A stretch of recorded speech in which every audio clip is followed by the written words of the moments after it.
ହଉ ଠିକ ଅଛି ରେ ପିଲାମାନେ, ଆଜି ଆଉ ଗୋଟିଏ ନୂଆ ଗପ ଏହା କହି ବିଲୁଆ ସେ ସ୍ଥାନରୁ ଚାଲିଗଲା।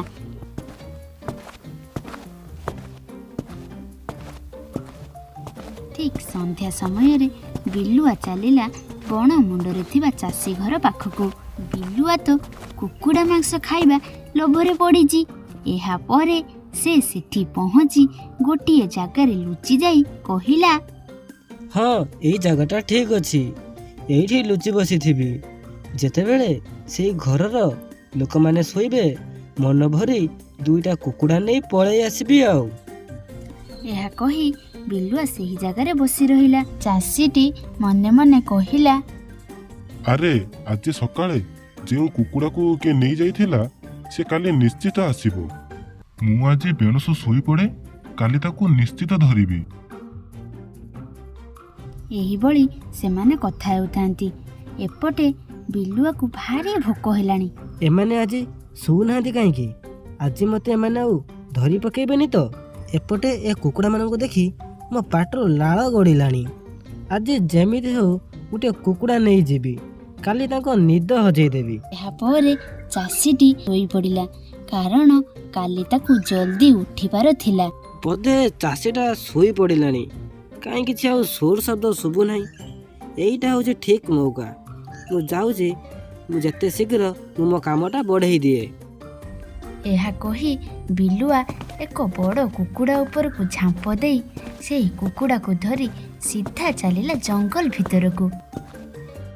ତା ପରଦିନ ସକାଳୁ ପୁଣି ସମସ୍ତେ ସେହି ସ୍ଥାନରେ ଆସି କଥାବାର୍ତ୍ତା ହେଉଥିଲେ। ସେହି ସମୟରେ ବିଲୁଆ ଆସି କହିଲା, କ'ଣ ସମସ୍ତେ ଆସିଗଲଣି? କଣ ବିଲୁଆ ଭାଇ, କାଲି ରାତିରେ ଶିକାର କଲ ତ? ହଁ ହଁ ମୂଷା ଭାଇ, କାଉ ଭାଇ ପାଇଁ ଗୋଟିଏ ଭଲ କୁକୁଡ଼ା କାଲି ପାଇଗଲି। ଆଚ୍ଛା ବିଲୁଆ ଭାଇ, ତମେ ମୋ ପାଇଁ 2 ଖଣ୍ଡ ମାଂସ ଆଣିଲନି? ଆରେ କାଉ ଭାଇ, ଟିକେ ରୁହ, ଏତେ ଛାନିଆ କ'ଣ ପାଇଁ ହେଉଛ?